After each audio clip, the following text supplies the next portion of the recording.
Guys, magandang gabi po. Binisita ko si kaibigan Linyo at saka si Shoto. Baka nandito po si Linyo. Subukan natin, Shoto. Ay, salamat. Shoto, meron po akong itatanong. Marami nag-message sa akin ngayon lang po talaga. Nagtawag pa. Di ko talaga inasahan ito kay Harry Roque, guys. No? Meron pong nag-challenge sa atin. Kung totoo na pinasoko mo si Kibuloy para malaman ko kung totoo ba yung sinasabi mo, kung mapapasoko mo ba si Harry Roque. Kasi po daw nagtatago daw ngayon, hindi pa nakita. Kaibigan, kaya mo ba? Oo. Nakita mo ba kung saan po si Harry Roque ngayon? Nakita mo? Alam mo pa rin yan? Guys, kitang kita po niya. Bakit po, ano pong talagang kaso? Bakit po siya nagtatago? Ha? Na-involve siya sa kay Alice? Pati Alice go, guys, alam po ni kaibigan, ha? Alam po niya. Dwindling nyo? Wala diya siya.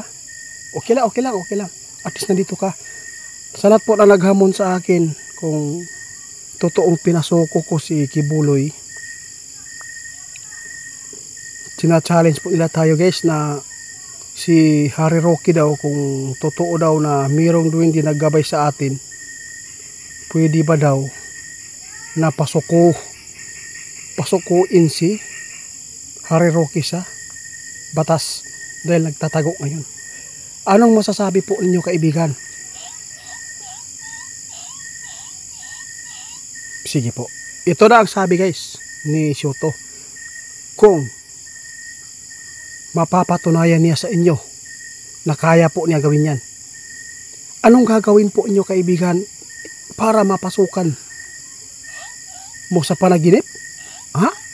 Ito po yung gagawin po ni kaibigan natin, Dwindi, ha? Ito po yung ginagawa po niya kay Kibuloy. Pupuntahan po daw niya si Harry Roque, guys. Papasukan po niya ng panaginip. Pumasok po daw siya doon sa panaginip. Oh, yun po plano niya. Pasukan po niya ng panaginip si Harry Roque. Tapos sasabihin po niya yung dapat sabihin. Ano po ang sasabihin mo dyan, kaibigan?